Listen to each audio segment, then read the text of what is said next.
Este relatório é referente à aula prática de solda MIG-MAG realizada na tarde do dia 15 de outubro de 2019.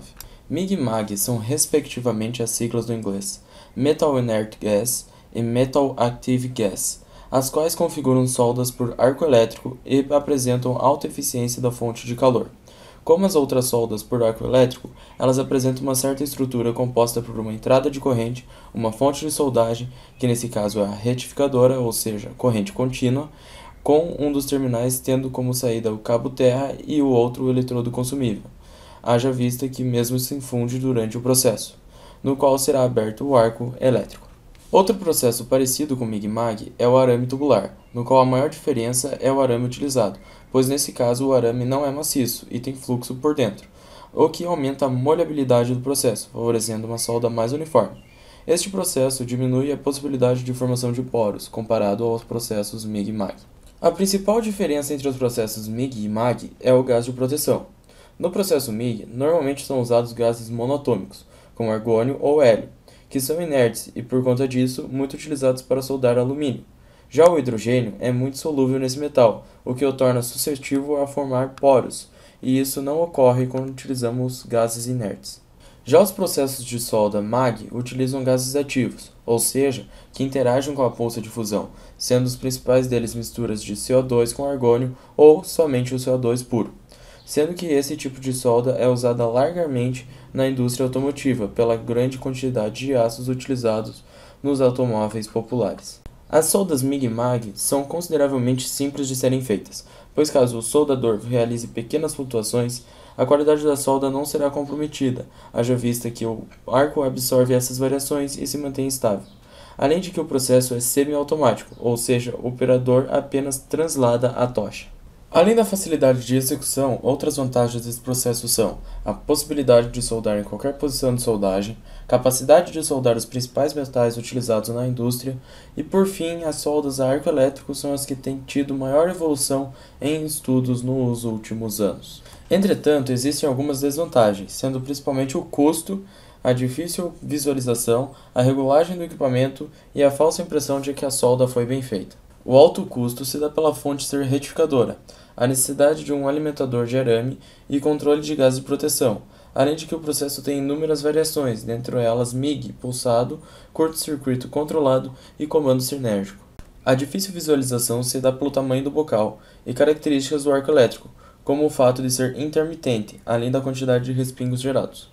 Já a regulagem da máquina é mais complexa pelas várias combinações entre tensão de soldagem, velocidade do arame e tipo de gás de proteção, haja vista que cada combinação configura ou favorece diferentes formas de transferência metálica e características de solda. Por fim, a falsa impressão de que a solda foi bem feita se dá por fatos como a facilidade de realizar um cordão de solda uniforme pela absorção do arco de pequenas flutuações, como já visto anteriormente, e pelo fato de não apresentar grandes efeitos a olho nu, o que configura um perigo para as peças nas quais são realizadas essas soldas. Como dito anteriormente, a regulagem da máquina é complexa, pelas várias combinações possíveis, e cada uma favorece uma característica. Por exemplo, quando utiliza CO2 puro como gás de proteção, a altura do arco é menor, pois é mais difícil dele se estabilizar, e deve-se utilizar uma tensão mais alta do que se fosse qualquer outro gás. Levando em conta tais variações, podemos analisar a relação entre a velocidade do arame e a corrente de soldagem. O calor utilizado para fundir o arame tem duas origens, o gerado pelo arco elétrico e o gerado por efeito Joule. Baseando na equação do consumo, notamos que o calor gerado por efeito Joule é muito inferior ao gerado pelo arco, tornando assim a relação entre velocidade do arame e corrente de soldagem algo muito mais próximo de variáveis linearmente dependentes. Continuando, também é possível alterar o tamanho do arco de acordo com a regulagem da máquina. Por exemplo, mantendo fixa a velocidade do arame, tensões maiores fornecem arcos maiores, e vice-versa. Além de que, a partir de uma combinação em que se aumenta a velocidade e diminui a tensão, o arco também diminui.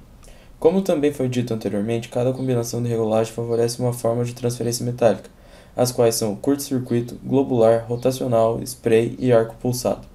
O curto-circuito ocorre quando a gota do metal de adição encosta na poça, sem se desprender de sua parte sólida, fazendo com que a corrente passe diretamente pelo arame, assim ocasionando um curto-circuito. Ele é gerado quando se tem baixa tensão e baixa velocidade do arame. Entretanto, essa maneira de transferência gera respingos, em decorrência da alta corrente. Já a transferência globular ocorre quando uma grande gota de metal fundido fica acumulada na ponta do arame, sem entrar em contato com a chapa a ser soldada.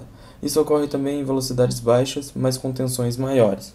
Continuando, os sprays são gotas pequenas, obtidas a partir de altas velocidades e tensões. A transferência rotacional é obtida com velocidades e tensões ainda mais elevadas. No arco pulsado, as tensões são altíssimas e a corrente varia de forma muito mais rápida do que no curto-circuito. Essas diferentes formas de transferência têm influência das forças que atuam sobre a gota na ponta do arame, as quais são a tensão superficial, o peso da gota e, principalmente, a força eletromagnética, a qual está diretamente ligada ao aumento da corrente, ocasionando um estrangulamento das gotas.